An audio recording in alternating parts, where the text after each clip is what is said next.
Dur d'être petit, le petit village de Druy-les-Belles-Fontaines, dans l'Yonne, vient d'être privé des services de 2 de ses pompiers bénévoles. Motif, il leur manque 2 cm pour atteindre la taille réglementaire. Jimmy pour les intimes.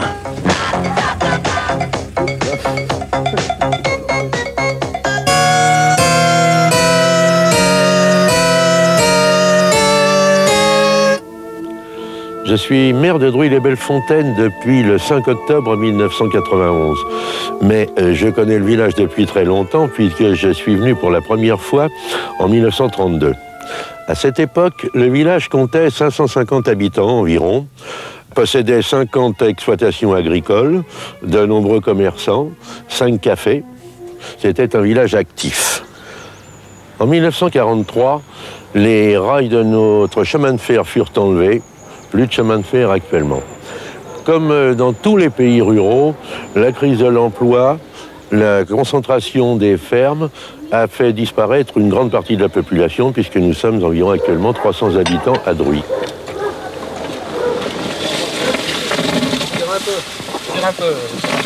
Parmi les activités qui fonctionnent bien à Druy figure le corps des sapeurs-pompiers volontaires. Or, on veut départementaliser les services d'incendie. En foi de quoi, j'ai reçu, fin juillet, une circulaire dont je vous lis la première ligne. Les pompiers volontaires devraient avoir une taille égale ou supérieure à 1,60 m. Et oui, je ne fais qu'1,56 m et mon adjoint 1,58 m. Nous ne sommes plus dans la légalité depuis près de 19 ans. Bien entendu, l'essentiel des activités de Druy, ce ne sont pas les pompiers. Traditionnellement, nous avons l'agriculture, mais une telle débauche de sites et de monuments historiques à visiter que notre grand espoir, c'est le tourisme. Nous avons le château de Druy de la fin du XIIe siècle. C'est l'un des châteaux féodaux les mieux conservés de cette époque. Nous avons une église romane du XIIe siècle. Nous avons également le château du Boulet, datant des XVIe et XVIIe siècles. Nous avons la maison du capitaine Coignet, qui fut le premier décoré de la Légion d'honneur par l'empereur Napoléon Ier. Eh bien, lui aussi avait des problèmes de taille, comme nos pompiers. Il mesurait 1,56 m et il s'est mis un jeu de cartes dans chaque chaussure pour arriver à faire la taille nécessaire pour entrer dans l'armée impériale. Et nous avons surtout l'eau. Comme son nom l'indique, Druy-les-Belles-Fontaines, ce sont plus de 100 sources, un lac, une rivière à brochets de plus. Et croyez-moi, j'en pêche de beau des brochets dans la rivière de Druy.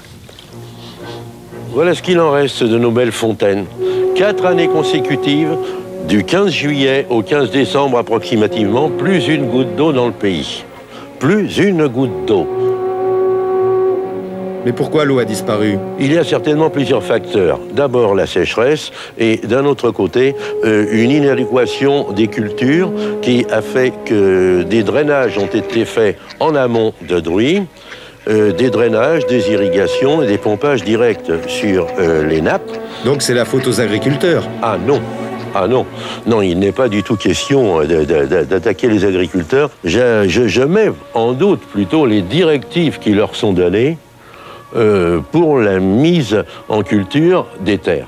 Par exemple, les maïs, ici ce n'est pas un pays à maïs, le maïs a besoin d'énormément d'eau, mais on leur fait cultiver du maïs, on leur demande de faire du maïs, voilà la raison. Mais on ne s'occupe pas en haut lieu de savoir si ici c'est un pays à maïs, si c'est un pays à marguerite ou si c'est un pays à rhododendron. Mais qu'est-ce qui les oblige? C'est l'économie nationale, c'est l'ouverture des marchés sur l'étranger. On a besoin de maïs, on a besoin de ceci, on a besoin de cela, sans savoir si la terre est calcaire. Et nous n'avons plus d'eau. Alors que faire? Que faire? C'est la mort du pays.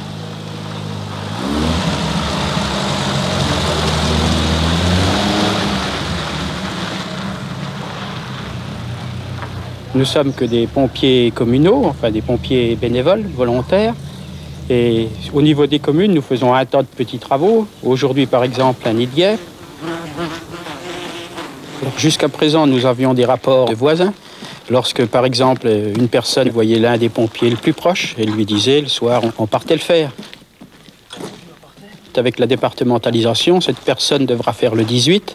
Le 18 enverra un téléx au chef-lieu de canton qui, lui, nous rappellera pour nous signaler un nid à faire le soir. Il faudra passer par Auxerre et à ce moment-là, c'est pas sûr que l'on puisse continuer de travailler pour les communes. Et sur des petites communes comme ça, c'est surtout un niveau d'entraide, on se connaît tous. Alors derrière cette histoire de taille, ce qui nous inquiète, c'est que nous voyons une volonté de nous professionnaliser, de façon à nous demander en renfort les week-ends, surtout au niveau des axes routiers, où les professionnels commencent à être débordés. Je crains que l'équipe que j'ai à l'heure actuelle ne soit plus d'accord. En somme, notre grand tort, c'est d'être petit. Nous avons l'impression d'être enserrés dans une réglementation qui nous sclérose totalement. Étant donné que nous sommes un village historique, nous sommes totalement sous la coupe des Bâtiments de France, qui nous amène une aide précieuse pour la conservation de notre patrimoine, mais qui nous impose par ailleurs des obligations assez ennuyeuses. Un petit exemple, pour ouvrir une simple fenêtre, cela devient un véritable problème.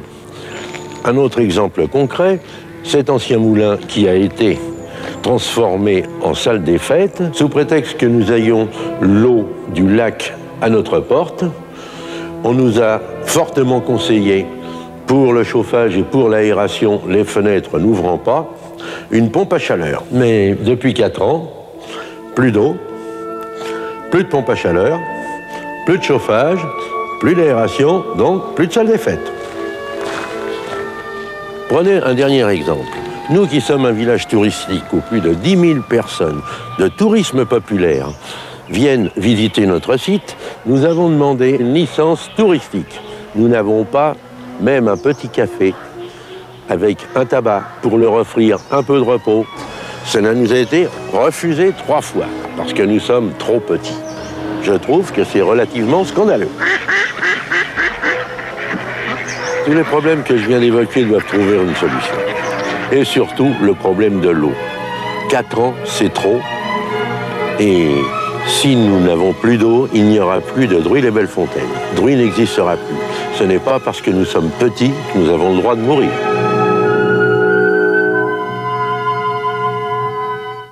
T'es ben trop petit, mon ami, t'es ben trop petit d'amour.